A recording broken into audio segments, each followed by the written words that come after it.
नमस्कार, मैं हूं माही सिंह और आप देख रहे हैं नेक्स्ट 9 न्यूज। हरियाणा के चुनाव जो है वो बेहद नजदीक है। ऐसे में भारतीय जनता पार्टी हो, कांग्रेस हो या फिर मायावती की पार्टी हो या फिर चंद्रशेखर आजाद भी जिस तरीके से मैदान में उतर गए हैं, ऐसे में माना जा रहा है कि पूरा समीकरण कहीं ना कहीं हरियाणा का अब बदलने वाला है। खासकर अगर देखा जाए तो आम आदमी पार्टी ने भी हरियाणा में इस बार शिरकत की है। ऐसे में लगातार सुनीता केजरीवाल वहां पर जिस तरीके से जद्दोजहद करते हुए नजर आई, वहीं कांग्रेस पार्टी में कुमारी सैलजा और दीपेंद्र हुड्डा, रणदीप सुरजेवाला जिस तरीके से सीएम पद के दावेदार के लिए अपने दावेदारी ठोकते हुए नजर आ रहे हैं। और अगर देखा जाए भारतीय जनता पार्टी में जिस तरीके से समीकरण बदले हुए हैं, वहां पर कर्ण सिंह कंबोज जिस तरीके से बगावती सुर अपनाते हुए नजर आ रहे हैं, कितने बागी विधायकों ने कहीं ना कहीं भारतीय जनता पार्टी की मुश्किलें बढ़ा दी हैं। उससे ये कहा जा सकता है कि अब कहीं ना कहीं हरियाणा में जो इस बार के चुनाव हैं वो इतने आसान नहीं होने वाले हैं। जिस तरीके से भारतीय जनता पार्टी ने 2 बार जीत दर्ज कर ली थी,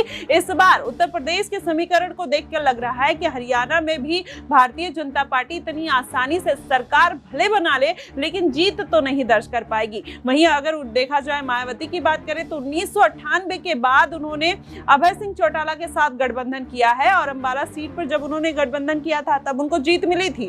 अब फिर से वही गठबंधन में मायावती वही पुराने समीकरण को दोहराने का प्रयास कर रही हैं। उत्तर प्रदेश में भी सर्वजन हिताय सर्वजन सुखाय की पॉलिसी पर फिर से मायावती ने काम करना चालू कर दिया है। भारत बंद में जिस तरीके से मायावती अपना योगदान देते हुए नजर आई, दलितों के लिए आवाज बनते हुए नजर आई, इससे ये कहा जा रहा है कि जिस रणनीति के तहत वो 4 बार मुख्यमंत्री पद पर बनी रही, अब वही फिर से रणनीति दोहराते हुए नजर आ रही है। लेकिन उनका हरियाणा में इस बार जीत दर्ज करना इतना आसान इसलिए नहीं होगा क्योंकि चंद्रशेखर आजाद रावण भी मैदान में उतर गए हैं। तो दलित वोट बैंक में जितना मायावती उसमें अपना जनाधार रखती है, कहीं ना कहीं चंद्रशेखर आजाद भी उनको टक्कर देते हुए नजर आ रहे हैं। वहीं कांग्रेस पार्टी में अपना ही कहीं ना कहीं एक घमासान सीएम पद को लेकर चल रहा है। नायब सिंह सैनी कहीं ना कहीं लोगों को जिस तरीके से मनाने का प्रयास कर रहे हैं, बागी नेताओं को जिस तरीके से मनाने का प्रयास कर रहे हैं, उसे कहा जा सकता है कि बीजेपी की जो मुश्किलें हैं इतनी जो आसान नहीं होंगी, कहीं ना कहीं बढ़ती हुई नजर आएंगी।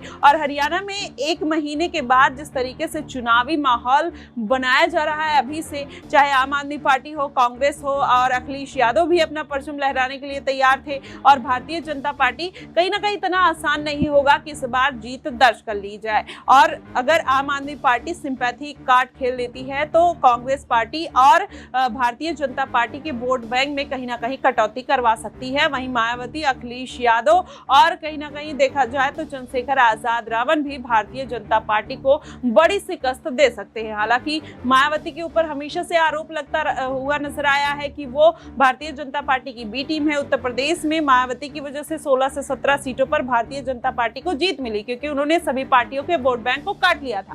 क्या इस बार भी हरियाणा में भी वही समीकरण बनते हुए नजर आएंगे? क्या चंद्रशेखर की वजह से हो सकता है कि दुष्यंत चौटाला को इतना फायदा ना हो जितना भारतीय जनता पार्टी को फायदा हो जाए? देखना दिलचस्प होगा कि आखिरकार इस बार भारतीय जनता पार्टी की सरकार या कांग्रेस पार्टी की सरकार, क्या नायब सिंह सैनी एक बार फिर से मुख्यमंत्री पद पर आसीन होंगे? देखना बेहद दिलचस्प होगा। आपको क्या कुछ लगता है कि किस तरीके के समीकरण हरियाणा में बनते हुए नजर आ रहे हैं? आप हमें कमेंट बॉक्स में जरूर बताइएगा। फिलहाल के लिए बस इतना ही। देश और दुनिया की तमाम खबरों के लिए हमारे साथ बने रहिएगा नेक्स्ट 9 न्यूज पर।